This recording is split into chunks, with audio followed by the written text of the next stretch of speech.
Hi, everyone. Welcome to The Code.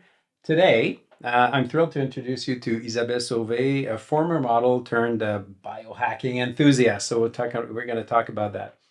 I'm also here with Thomas Gobeil. They're a couple in life, in real life, and they have an interest, mutual interest in biohacking. So we're going to talk a lot about that, mainly with Isabelle, but I wanted Thomas to be part of the discussion because biohacking is not just about an individual thing, it's also a team thing. And the best way to optimize your performance, your human performance, is really through the couple. And so I wanted you to be here because I know that you may have also some insights, or you can rebound on some of the comments that Isabelle may have. So Isabelle's journey comes from the world of fashion, and she comes from she has developed an interest in biohacking, which is really nothing short of fascinating.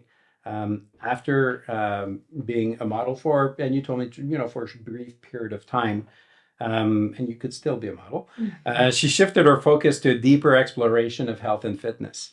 Now she dedicates her life to unraveling the mysteries of biohacking and its potential to optimize human performance and well-being.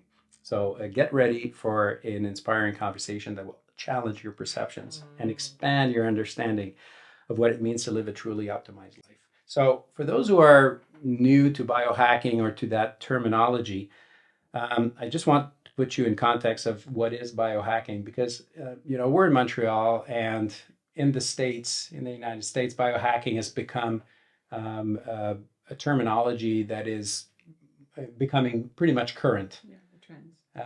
And people don't need to be to receive an explanation of what it is, but biohacking is really composed of two words. It's bio, so life, and hacking is really how to become a pirate and cracking the code in your biology, both mental and physical. So it's I wouldn't call it a science, but it's founded in science. And so we're going to talk a lot about that and how we can all continue to become better human beings, and perhaps even to reverse aging. And it sounds like a crazy concept, to reverse aging, but there's actually science behind that, and we can reverse aging to a certain extent. So welcome, Isabelle. And so tell me about. I'm 75. In dog years. Yeah, well, I mean, you look like 25, but you're just a few years older than that. I think you just turned 40, right? Can we say that? I'm 42. I'm going to turn 43. You're going to turn 43. Wow, Yeah, amazing. pro. So tell me about your journey, Isabelle, about your interest in biohacking, how that came into play. How long have you been interested in this? First, thank you for your invitation. I started in my early 20s when I was diagnosed with a cancer. But back then the internet wasn't very like Developed. Yes, to find out what I can do for myself, And I went on this quest of health to heal myself, because the surgeon said you need like 2 surgery, and if it's not working, we have to remove all your uterus. Yeah, uterus. Yeah. And I was like, well, in your early 20s, you don't know if you want kids or whatever. It's like, in cancer, you're gonna die. Yeah, yeah. So I mean, it's It's the world. I'm gonna die. Like, wow, it's not. It's when you have this news, like it's for other people, it's not for yourself. I know it. Especially in your 20s, Yes, exactly. Yeah. You think you have all the time of the world, Yeah. But I was like so afraid, and that's my quest was like what I can do to be healthier. Why I'm sick at that age, And is this quest, I found out so many things. And first, I was like talking about him the other day, that one day I entered like a grocery store and it said gluten free. Like in the corner was like gluten free. I said, oh my gosh, gluten!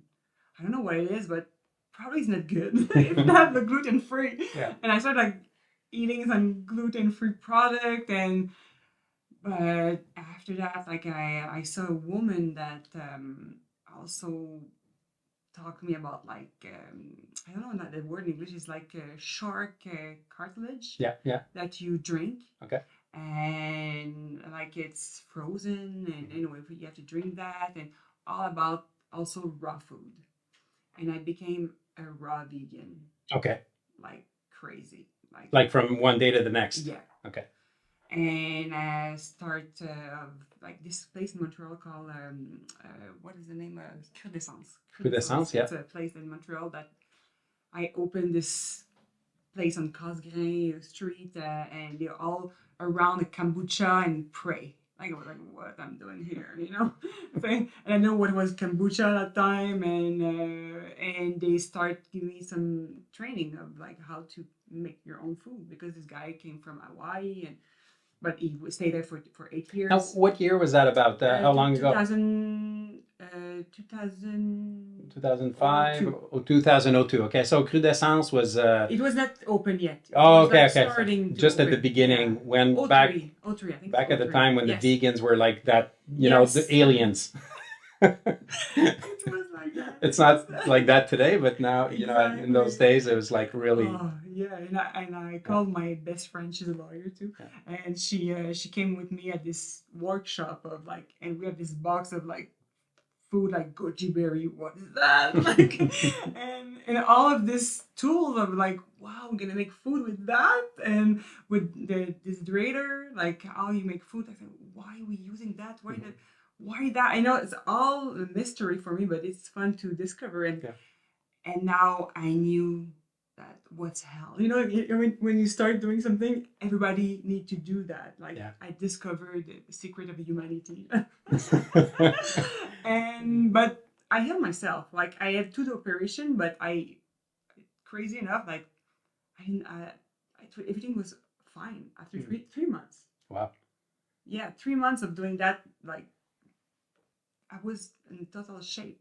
So did it cure the cancer Yeah, or? I don't have Wow. anything Okay. like zero. Okay. Like after 3 months. Wow. Okay. Well, And scientifically, no doctor will say it's because of no, that. no, and I But don't care. no, it's fine. It's fine for me. I was like, wow, okay. But I think But it opened some doors for yes, you and exactly. some knowledge and Yeah, an awakening.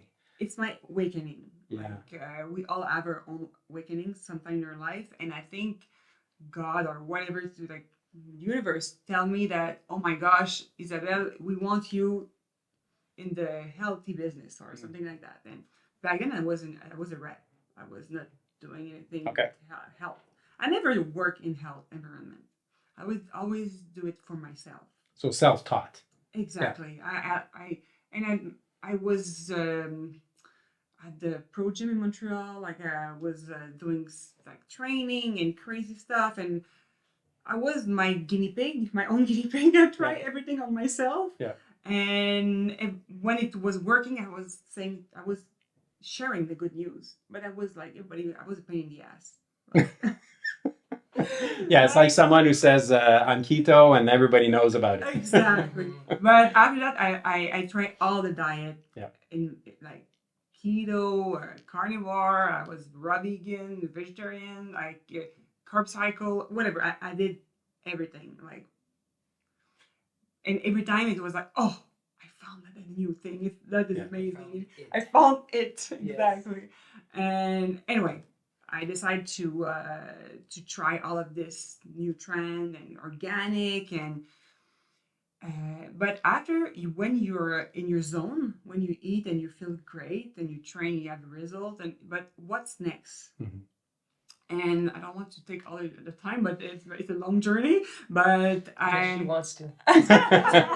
Go ahead, we have the time.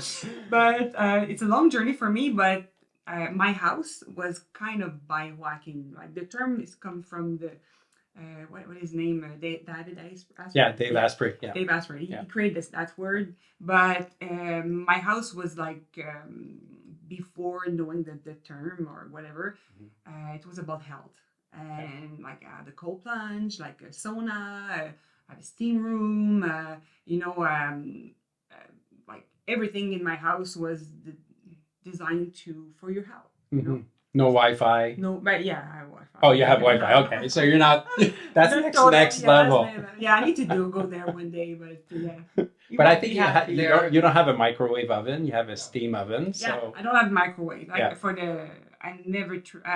I think my first apartment was like probably 21. I didn't have any microwave. I knew that back then that it was like that was not good for you. It was probably not good. I mean, anybody with Industry Canada will tell you it's okay. We've run tests. But they'll run tests over maybe a few weeks or maybe over a few months. But those are products that may have an impact over 10, 15, 20 years. And you're never going to have a double-blind study or scientific study that says the microwave oven or anything else, any type of food, will eventually not be good for or destroy your life, because you can't put someone in isolation with a microwave oven for 20 years and come to that conclusion. So, but I think that my awareness, my feeling, my gut feeling. I'm not a doctor. I'm not like biochemistry, whatever. I'm just me with my feeling, and I'm 42 today, and I think you're on the right path. Yes, yeah. Exactly. You found a few many things that actually work for you. For me, yeah. And after this cancer thing, and I found health, and another drama right in my life. My husband had a cancer also, but he died. But my other quest was to heal him, but that was a how do we say that, stage 2 of my life. You need to up your game. Increase your game or up your game. Yeah, exactly. Yeah, because now it's not me; it's for another person, right? And I need to save his life. Right. That was it was a brain cancer, and I didn't know anything about brain, and I started like buying all the books about kind of biohacking, how to heal our brain. Yeah. But that was intense. Like I bought everything, like hyperbaric chamber. I have vitamin C IV every 2 days at home. It was illegal that time. Okay.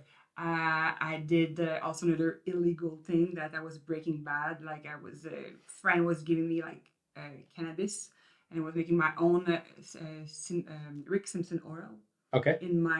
If you need to Google it, it's amazing. Yeah, what is it? This guy from East Canada. It's like CBD or? No, it's like the real everything. Like you put like the leaf, the coconut, the nuggets.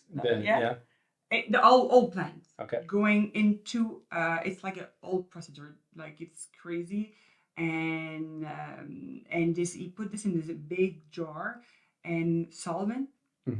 And like you need to that's really like Breaking Bad. And after that that's when cannabis was illegal. It was illegal, and it was in my backyard. All my neighbor knew me because this is the fume of the it was crazy. It was like a droid. Oh yeah, we're like doing all my cannabis, and after you put all this liquid in the rice cooker to just remove all the alcohol, and after that it's a paste, and you put this paste in like a syringe, and this syringe you're supposed to take a little like a rice of grain, like the size of rice of grain, in your mouth every day, and you increase every week. Increase like after you take like one syringe. But if you take one syringe, you're like between dying and alive for 3 days. Okay, we probably don't want to try this. No, just trying. It's just you cannot die on that. It's just because you're passed out, But it's supposed to heal cancer cell.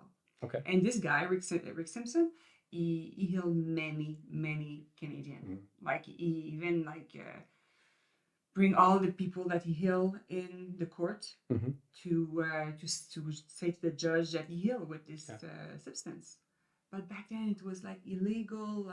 Anyway, long story short, you can Google it if you want. The Rick Simpson oil, it's amazing. And I did that. I did also. I went to Peru to do this new technique that they take your blood, and it's immunotherapy. Mm-hmm. But like I cannot explain here because it's very like weird. But it's and after that, after 2 weeks, that the transform your blood, taken into a pill, and you eat that, and it's supposed to heal the cancer. Anyway, so many things like. So you tried everything, but nothing. But Yeah. he was supposed to have 3 months, and he had 9. Okay. Triple his lifetime. Okay.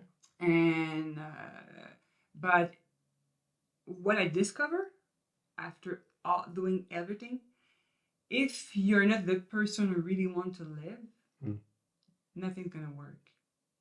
Right. Because you cannot want something for another person. It's no matter how you put your heart into it. Yeah. You need to be the person who put the heart into it. But because and that's probably why it worked for you. Exactly. And because why I it didn't tried work for everything, me. and now I You gotta have faith. It's all faith. about It's all about faith and willpower. Yeah. And because he had the brain cancer, he was a baby, Mm-hmm. and he couldn't, not baby, but he was not there. Yeah. His like computer was erased, because if it was like another cancer, it was still here, because he had this willpower to live in, But anyway, that is another story. But I mean that if you want to do like the biohacking stuff, you do it for yourself first, and it's gonna work no matter. So if someone's listening and they're going, okay, well, it's biohacking thing, I'm curious. Where does one start? Yeah, because it seems like you educated yourself. This is not taught in school. Mm-hmm. This is not taught in university. Mm-hmm. This is something, but because of the magic of the internet, there's a lot of people, a lot of experts out there with medical degrees, scientific degrees, who actually have some information.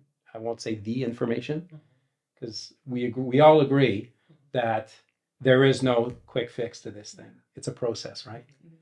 It's about mindfulness. It's about educating yourself. So where would you guide someone who's curious to begin with? The biohacking for dummies. Where do you start?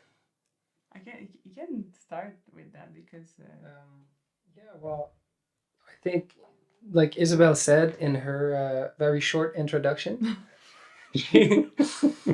somebody has to want to do it for themselves. Yeah. And it starts with, wanting to consume different information first. And I think books are great for that. There's so many books that are written.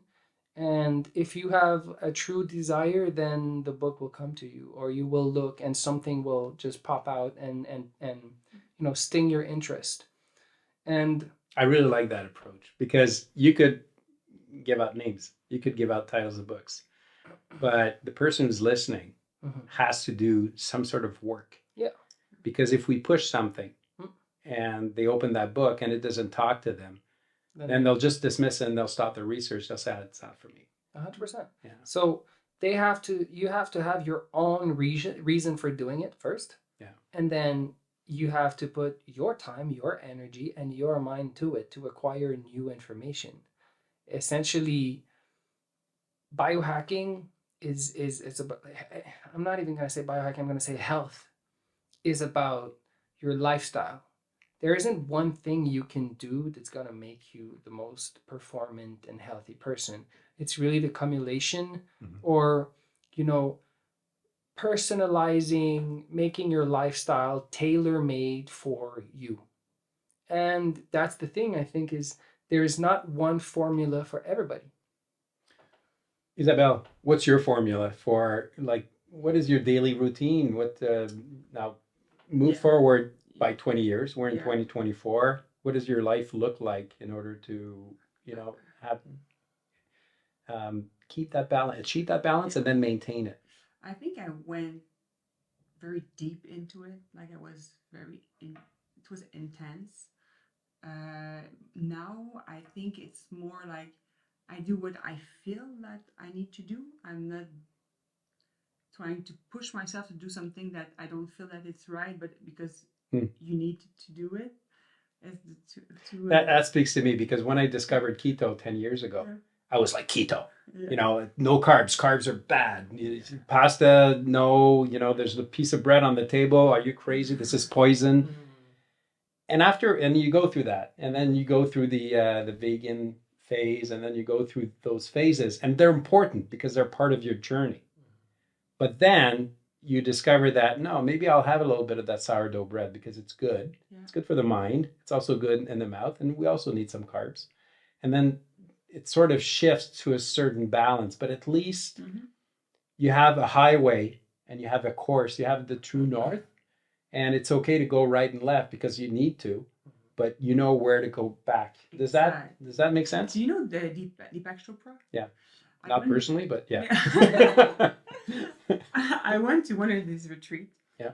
And this thing in what he told us one day, because for 10 days it was like intense, like you cannot drink coffee because coffee is so good, and you go there and you do like Ayurveda treatment, you know, it was very, and for most of the people, they was missing the coffee. But he said to the group that if you don't take a coffee but you take a tea, but when you drink it you're frustrated because you want a coffee, take the coffee, because it's worse than be frustrated for not taking something you like, because you can make it like a very cool ceremonial way of making your coffee. You making it like with your machine and you smell it, and then when you taste it you're present. And you know, I think it's that's more important than the product itself. Exactly. It's why now I'm more feeling what I want to eat. Like I'm everybody's like, if a person come to me and said, what is your diet? I say, I don't have any diet. Like, I'm feeling what I want to eat and I'm eating that. I think it's conscious eating, they say. Okay. Or whatever. I don't like label like of eating and this and that. No, I'm just me. Would it be fair to say though that because you tried all those diets and things, you know what works for you, what doesn't? Nevertheless, you know that having a pizza every day is not going to be good for you, for your body. You're not going to feel good. So you sort of evacuate that, right? Does that make sense? Yeah. And also there's, once you start very like inquiring about what's healthy for you and what you, like you said, like you described, you have a foundation, the healthier you become, the better your detection of what's not good for you becomes. Right. So I know that Isabelle wouldn't want to eat pizza every day. She wouldn't even want to have it, because her level of sensitivity to herself is at a place where if she has she have a little bit of a type of food, then she knows her body will give her the signals as to how to balance it out. And she has acquired this knowledge of self that would allow, and she trusts her body now because of that process. So she will literally just go with how she's feeling. Now there is, you know, all of the years and the trial and error that she's been through to get there, but it's essentially the relationship she's built with her body and the trust that she's built with her body, knowing that the body knows what it needs, essentially. Yeah. But the cleaner you become, the more detoxified you become, the less you'll be attracted to foods that aren't good for you, because you'll feel like total crap after it. So clean, detoxify, those are concepts that may be abstract. Yeah. If looping back to what you said, you got to open your mind, do your research, and then just open. But what does clean and detoxify look like? Because there's a lot of messages out there saying that. Yeah. Okay. Well, we can get into that. But there's all sorts of things that are being pushed, either vegan eating, and so that's a label. And okay, well, I'm going to replace my hamburger with this not really meat burger, but because I've been told that that's better and that's good. It's good for the environment. It's good for me. So I'm going to that. So clean eating and detoxifying has a different meaning for people. Yeah. What meaning does it have for you? Less ingredients. Okay. Like if I love reading labels of like on the food that is, just to know what it is, and if you can read it and understand what it is, put it in your mouth. Or if there's no label, like a piece of meat. Exactly. Meat, everything that is from the nature. Yeah. Like we've been hunting together. Yes, we did. We went moose hunting, actually. Hunting, Yes, exactly. yes. And it was not Pure meat. Pure meat. And you know what? We eat just that moose since, and we feel so. Yeah, that's right. Because when we hunted last fall, and you were in Miami, and we haven't talked about the feeling you had when you had the first taste of the meat that we killed in nature. Exactly. And so how did that feel? For me, it's like so powerful. Like I know what she's looked like, you know. Yes. That she was happy before she died. Yes, exactly. Yes. She was happy. She was like running around.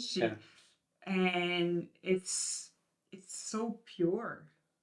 And every time we eat that piece of meat, we do a prayer or something like that. It's more like a om we do before eating, and we just thank you for. You thank the animal for providing for your sustenance. Exactly. And I think it's more from my way of thinking now. It's more if I eat meat, I want to be a meat that a very high quality meat. Yes. That you know where it came from. You know what they ate.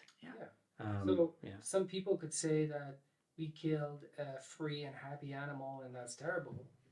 But you know, the way we could look at it also is we do not encourage industrial meat, because we know how to not if there's non-quality industrial meat, we know not to eat it, and we know how to eat something else that'll be better for us.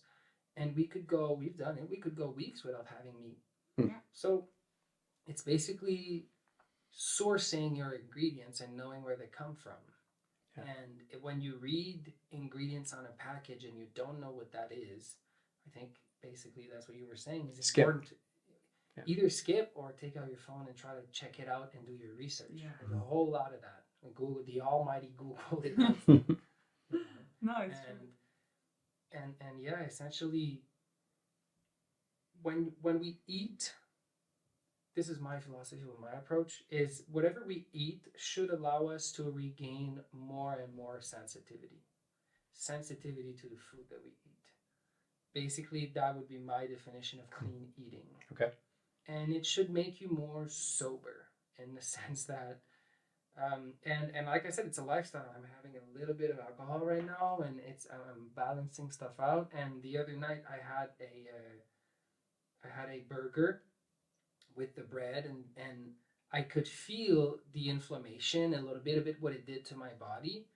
And that's what clean eating is about, is just being acquainted with whatever you put in your mouth, to become knowledgeable and know what it does to you. Basically, that would be my definition of clean eating. Like, know what you're about to put in your mouth, what it's going to do. What about detoxifying? Does that involve fasting or anything else? Or I think it's my favorite subject. Yeah? Yeah, because for me, I started enema like 15 years ago. Okay. But it was colonic. It was somebody was doing it to me. But after that, I found enema with coffee enema. Okay. And because it's good to eat like vegan, raw, whatever, but they're little like fruit and vegetable. They're there to clean everything inside. But if everything is stuck because your lymphatic system don't work well, but you're not going to have bowel movement, and everything is going to be stuck, in your body, around, and your inflammation. You're going to be, when you get out of a plane, you're all inflamed. But the way to liberate this lymphatic thing, it's to do enema. Like you do an enema, and you're within an hour or no, like after, like right after. basically after. It's for us. I have to try that. I have to try It's that. amazing when we arrive in Miami. Like first thing we do, like we do our the coffee and everything, and we're in each bathroom. Plug ourselves. Plug ourselves. Oh my gosh! It is an ancestral practice, you Yeah. know. Is it? Yes, it is. And you know, African families, what they would do, they would take out a tube, and the mother would blow water literally into her children, and that's So to those who don't know what enemas are, so enemas, it's a little bit graphic, but we have a mature audience. yes, So it's injecting a substance through your anus, yeah, and the colon through the other end, Yeah. because you could do it through the mouth, but it Yeah. takes longer, and it goes through a different process. So you do that with coffee. Yeah. Any other substance? Can be like chlorophyll. Mhm. Yeah. Can but clean water. Okay. The secret is don't use tap water. Like Right. even like I don't use tap water anymore, but like Yeah. the first thing that you have to change is your water system in your house. Like Yeah. anyway, it's another thing to talk about, but like clean perfectly like distilled water. Okay. And you put after that like this coffee because we are very crazy and we take coffee from Costa Rica that is like fermented. Okay. and with sugar in it, like So cane sugar. basically, yeah. So basically, the doing coffee enemas will promote glutathione, which is a detoxifier. Basically, it's the garbage bag of the body. Yeah. So the coffee enema is water, spring water, that is filtered with, for example, for one person will be three spoons of that coffee that we will boil. Like and then, ground coffee. Okay, that you boil. Okay. yeah, so it has to be the coffee has to be like the raw coffee beans. Mhm. So Not roasted. No, not roasted. no And bubbles. So you don't go with a dark roast Starbucks. Okay. It has to be non-roasted. It's a green coffee.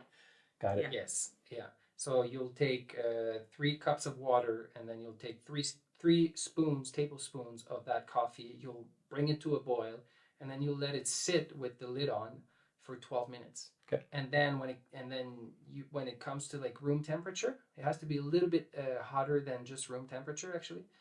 You insert it in your butt. You feel it through. Yeah, you filter it, Yeah. Mhm. and then you insert it in your colon through the anus, Mhm. and you sit on your liver side. Right Okay. side. You lay actually on the right side for up to 15 minutes. Yeah. They have study. They say that Yeah. go to 20 minutes. It's amazing. Yeah.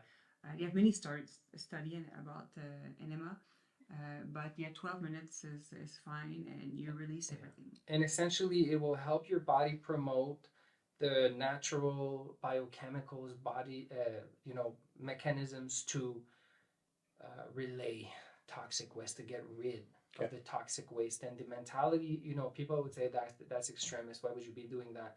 Well, our water, our air, the way we live, the cities, there's more pollutant, than there ever was before. Mm-hmm. So if you find it's extremes, then extreme measures need to be taken in order. We have taken the natural body out of its natural element, and we've evolved into cities and into workplaces, and we do not get our food ourselves. It's supplied, and everything's changed very rapidly. Coffee enemas is it's a tool. It's something that can help your body manage that transition, Mm-hmm. From being in nature, growing your own food, breathing the freshest air, and drinking only live spring water, to being in an office in a city, living in an apartment building, and breathing the air of the cars that run by you the whole day. Yeah. Essentially, it will help your body get rid of this toxic waste. And they help you also with parasites, because we are full of parasites. Yeah, it's crazy. We do parasite cleanse. Mm-hmm. It's very crazy because they all going out when you do parasite cleanse. I'm not going to go into this graphic detail. No, but you release a lot of parasite, and you see in the toilet. And it's not so crazy. I mean, I remember when I was a kid, my mother would stick a suppository, in the colon, because your body will absorb 100% of what you put there. If you take it through the mouth, it goes through the digestive system, and then a lot of the compounds get broken down before it even gets to the small colon. So it does make sense, but it is graphically it is a little bit extreme. But it is on my bucket list or my checklist and also to try the it. thing that is it can be very amazing. The liver, it's where it stuck all the frustration, all the stress. Okay. And when you do it, you'll feel so happy, light, and like you see the difference right away. You finish everything and you flush everything, and you're like, and you sit down and you're just like more happy. It gives you happiness because you remove all this waste. Yeah. Well, and the stress. You've made your environment less toxic. Yeah. You've made it more alkaline. And how often do you have to repeat it? Because, like you said, we live in a toxic environment. We get micro bombarded every day with the clothes we wear, with the soap that we wash ourselves with the water that we drink. I mean, we clean the water, and the water is drinkable, of course. But I was just making my starter for sourdough bread, and it said, well, don't use tap water because it's got chlorine. It's going to harm the bacteria. So I'm thinking, well, if I'm drinking tap water, then I'm going to harm the bacteria that's beneficial in my body. So if I'm doing it for sourdough bread, I should do it also for my body. Oh my gosh, I love this.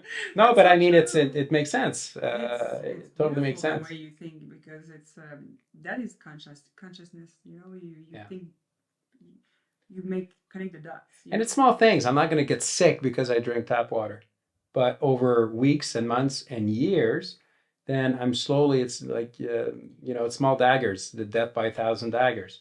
1,000 knife cuts, whatever the expression is. We're made of their body is vastly made of water, so it's very logical that you say the biggest or the best quality water you intake, the better your health would be. And like you said, it's like it's compounded over time. You don't have cancer overnight. Right. You develop cancer. And cancer is it's the body's way of dealing with toxic waste. And basically, luckily I'm no doctor, so I can say whatever the hell I want, and I have no problem, no issue. But essentially, that's what cancer is. It's all the toxic waste that's been amassed, and the body has figured out a way to like keep it inside a little tumor so that it doesn't spread everywhere. But the same, exactly like you said, it develops over time, and helping the body relieve the toxic waste. And essentially, we just have to understand, we look at it from an evolution perspective. We have changed more in the last 200 years as a civilization than we have in like the 2,000 years prior, and everything. So the body, we are basically helping the body adapt, right? And it will adapt. But that's what it is. And to get back to the liver situation, all of the emotions are stored somewhere in the organs of the body, and there's even research to say that they are produced by glands, organs, and in the body. So basically, when you relieve the liver, you relieve frustration in your life, is because the liver is the one that's associated with anger. So that's interesting. Yeah, that's the first time I hear that. If you make the link, also some people that drink alcohol is processed by the liver, and so some people have a tendency to be, to have anger, become aggressive on alcohol. Is because they're overcharging the liver. So, interesting. Now, you sort of moved to Miami. Yeah. I want to hear you talk a little bit about Miami as a biohacking hub. Yeah. I know Austin, Texas is also a wellness center. It's becoming, there's a lot of experts who are there. What about Miami? You're there. That's a choice that you've made to live there. Yeah, exactly. A couple of years ago, and I think like I moved there, but I have a place. Yeah, I mean you go back and forth. Yeah. And like 12 years ago, was it like that? It became more and more. And what we see, it's you have more place that you can go for cold plunge or sauna or IVs, stem cell IVs, not stem cell, sorry, it's exosome because in the US you cannot have stem cell Mhm. from another donor. And that's another subject, but anyway. We're not going to get into the weeds of that. That's going to be level 2. Because I'm doing IV of exosome. Yeah. Oh, okay. Yeah, I'm doing. Well, maybe you want to talk about that. So yeah, well, after, but it's another subject, but it's a big subject. Mhm. You know that because we went to the biohacking conference together. Yeah. Good time.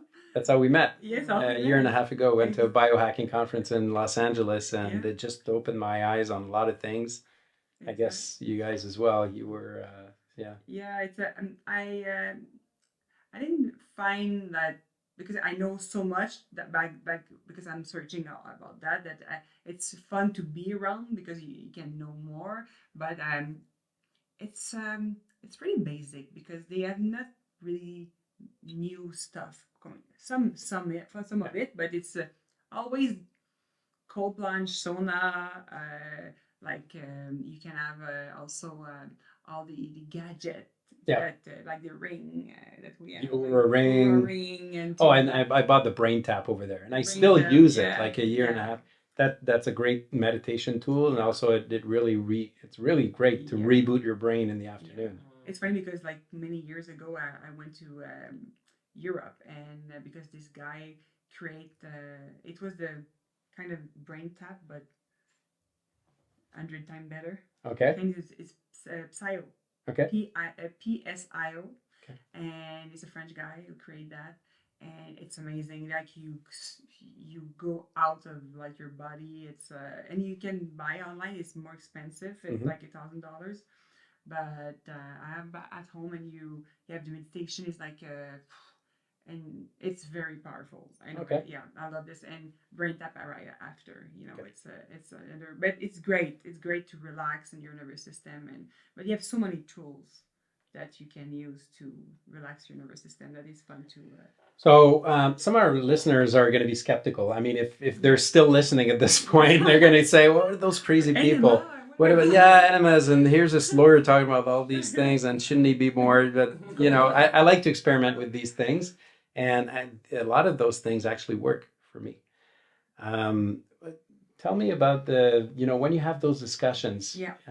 and the controversies that it may Yeah. that it may generate. What's your approach on that, and what's your what kind of controversies could come out of I that? have a lot. She moved Yeah. to Miami.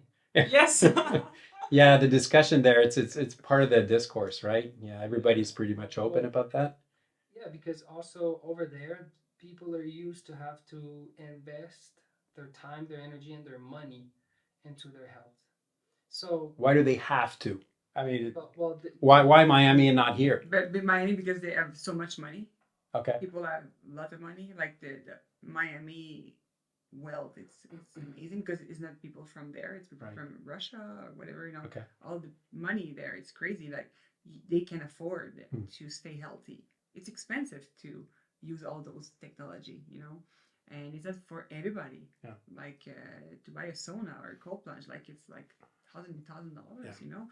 And if you want the sorry, I interrupt you, but if you have this wellness center, it's called Wellness Center Okay. in Miami, and it's one of the best places I've been. Like It's called the Wellness Centner. yeah, Yes. yeah. CENTNER. Yes. Okay. It's the name, it's the family name. Oh, Yeah.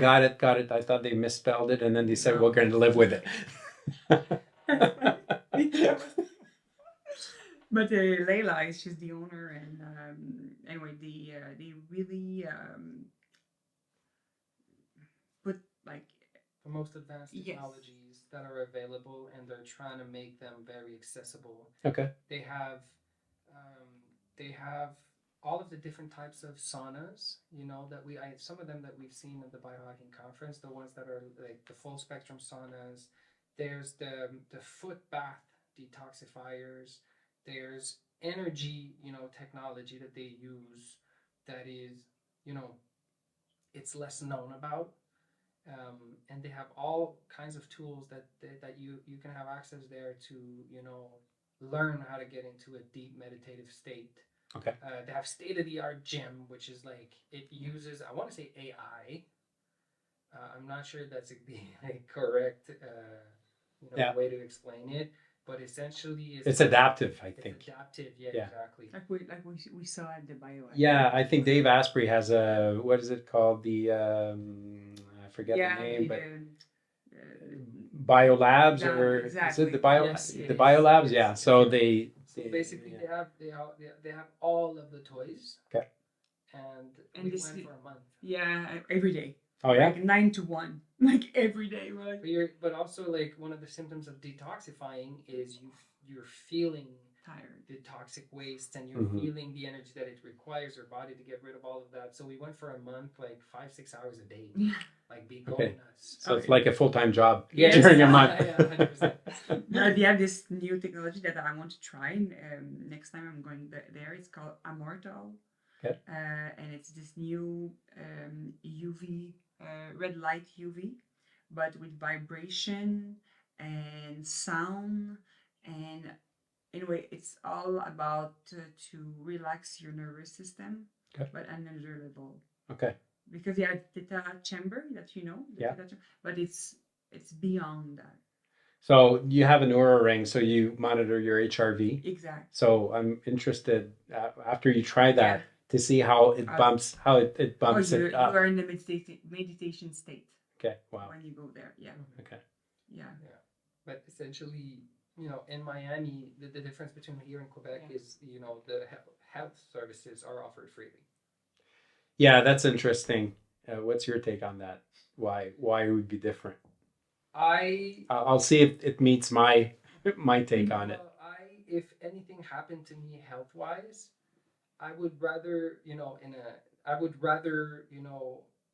go over there and pay for a specialist that has made a name for themselves for saving lives, because they had to be very efficient in order for them to compete in the health market.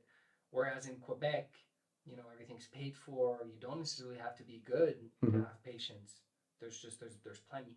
So I'm against not having competition in the health industry. I believe that we would have better services. I'm not gonna tackle with the financial issue or whether it should be free or not. That's not my point. The point is, if there is competition, then there is a natural evolution in the services and the quality of the services and the research, and because if you wanna stand out, you have to be good. Whereas here in Quebec, But another thing that I want to mention, like in Quebec, it was illegal to take vitamin C IV. It's just vitamin C. It's not like cocaine. Like you put in your right. It's like why? And just in Quebec or in Canada? Do you know? No, in Toronto you can. Okay. Yeah. So just in the province. Yeah, and it's like I remember like going to the big orange in the Carré. Yeah. And with my shade, and this guy was trading me vitamin C, like black market, and I had to ask a person to put that in the vein of my, it was. Yeah.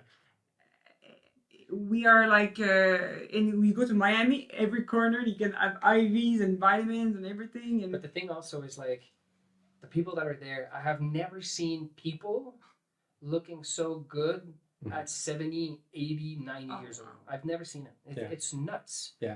Those people. And so, GIE made a documentary recently. And you know what they claimed? They said, they didn't say there is proof that IVs aren't good or that they could cause harm. They said there is no proof that they work. And it's like... But they made a whole documentary just to tell people... the whole premise is about being against it. Yeah. Not saying there's proof that it harms you. They said, what they said? They said, there's risks of infection. Yeah. That's with any freaking needle. Of course. You know what I mean? So there's this mentality here. I saw an article in the National Post a couple of days ago. It talked about nicotine. Nicotine as pouches, nicotine gum. And I've been chewing nicotine gum for a few months. You tried it? And it's a nootropic. It expands your brain. It's better for concentration. We're not talking about nicotine found in tobacco, but nicotine that's extracted from the tobacco leaf clinically, and that's put into gum or into pouches, and it really works. And this article was disparaging on nicotine, saying because there's a thing in BC and another province about the product being on the market and maybe being dangerous for teens as a substitute to smoking or vaping because it may be addictive. And I'm reading the article and I'm trying to find the clinical studies where there would be something that would be egregious with nicotine that would have a nefarious effect on the body, but there's nothing. It's only, it may be addictive. Well, hold on. You better get to smoking the vape then. Well, I mean, what's not addictive for teens? I mean, sugar is addictive. Yes. McDonald's is addictive. I mean, if you're gonna ban something or have a public debate on Instagram, yeah, social media is addictive. It's very addictive, and that's the only thing. And I was reading this, and I go, well, we have to elevate the discourse. We have to elevate the discussion. Just looping back on your take on why Miami or Austin or even the U.S. may be a little bit superior. I agree with you. I'll add another take on this is I believe that just fundamentally in Canada, because the medical services are free, there's no free. Free. I want to say that free. Yeah. Well, free. I mean, they're provided for everyone. Yeah, they're free for everyone through the taxes, but there's no fee for service. No. There's not fee for service every time you go to the hospital or the clinic. Once a year. So our system, our health system is really based on curative, on how to cure people.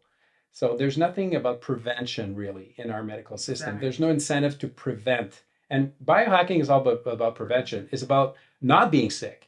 Exactly. And of course we have a medical system that takes pretty good care of us once we're sick. You know, if you have a cancer and you manage to see a specialist, we have some of the best doctors in the world. We have some of the best interventions in the world.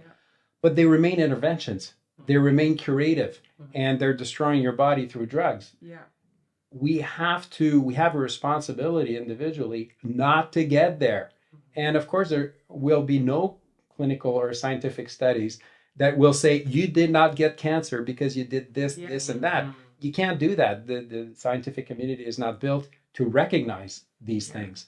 So I think that there's no incentive. In the US, because you pay for your curative system to cure yourself, either through your insurance program or other means, then an industry is developed that's more agile in order to be creative, to say, well, you know, we're going to bring your premiums down because you haven't been sick for the past 10 years. So when you're up for renewal, you're not going to pay as much. You know, in China, they have this thing that if you do acupuncture, you pay, but if you get sick, you do acupuncture for free. Interesting. Yeah. Interesting. Because you do prevention. Yeah. But if you get sick, and you didn't help yourself. Yeah. Because the doctor is essentially at fault for not having helped yourself, right? So he has to treat you for free. Yeah. And another thing that is very fascinating, like it's because doctors, they are amazing to fix you if you have something. But if I had a car, like I always say that if I have a car accident that my intestine is out and whatever, you don't bring me to the chiropractor, like bring me to the hospital, they can fix me. Yeah. But if all the autoimmune disease, exactly, that the doctor don't know how to do it. Like good luck. You know, they don't have any remedy or something. Take this pill and this pill and this pill. But if you they'll fix the symptoms. Exactly. But they fix anyway, it's just a patch and the patch on another patch. But if you, because they don't know how to help you more than what they are in their book. And when you go to school, it's 3 hours of to learn how to eat. But guide alimentaire canadien. It's really interesting. I use that analogy often, but you know, if we both have a dog, if our dog is sick and we bring it to the vet, what's the first question the vet will ask? What did he eat? What do you give him to eat? And here we'll put him on a different diet, and usually it goes away, right? How many times will you go to the doctor when you're sick, and the doctor, the first question will be, "What's your diet look like?" It never happens. Exactly. And it's funny because it brings us back like to the initial question is, you know, you get into biohacking because you want to take your health into your hands. And especially, so basically on this topic in the US, there's a financial incentive to invest in preventive remedies, Yeah, so that you won't have to pay the big freaking surgery that will ruin you, essentially. And right. I'm not saying whether it's good or bad, I'm just saying that's what health is about, essentially. That's what biohacking is about, is we're it's called biohacking because you're kind of pirating your body to be healthy. Yeah. It's a funny term, it's cool, but the principle is this: your health is yours, the symptoms are yours, your body's yours, so it is your responsibility, essentially. Yeah. And we don't want to. I know I personally don't want to be put in the care of the hands of a doctor. I don't want to go to a doctor. I want to live every day fully, to the best of my abilities. I don't want to fall sick. So what are the little things that I can do in my routine every day? Go to the gym for 30 minutes, do a little bit of meditation, eat clean, eat well. Those are my tricks, you know. Have a good night's sleep, a cold bath once in a while in order to have some flexibility, biological, metabolic flexibility, and walk. And they're simple things, right? Be happy. And be happy, and have happy friends. Yes. Be surrounding. Yeah. Enjoy life. You know, it's anything you want to but you know, meditation last thing? it's a key. Yeah. Like to feel the happiness before it's happened. You know, it's for me it was one of the most powerful thing that I do. There is a compounding effect.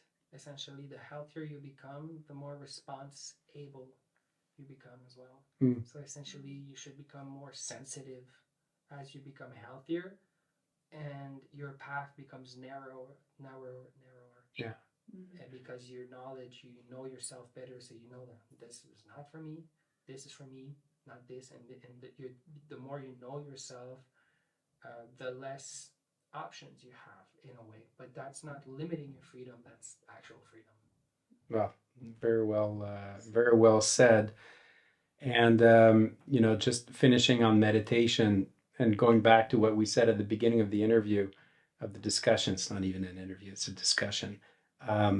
We talked about crudescence and vegans 20 years ago, how, you know, we didn't have the tools. It was all meditation today is really mainstream. It's really about, you know, there's so many apps out there, and it's many people who will think, well, I don't know how to meditate, or I don't have the funds to go to Tibet to meditate and to learn about meditation. You don't have to. Just download an app. Most of them are free. And you just go through the meditation 101. You get started right away. You could do that right now. And it'll change your life. It's changing. Yeah. For sure. It's the best thing that you can start with. Great. We could have gone on for like hours and hours and hours. Thank you very much, Isabelle. Thank you, Thomas. Thank you. And well, we'll see you next time.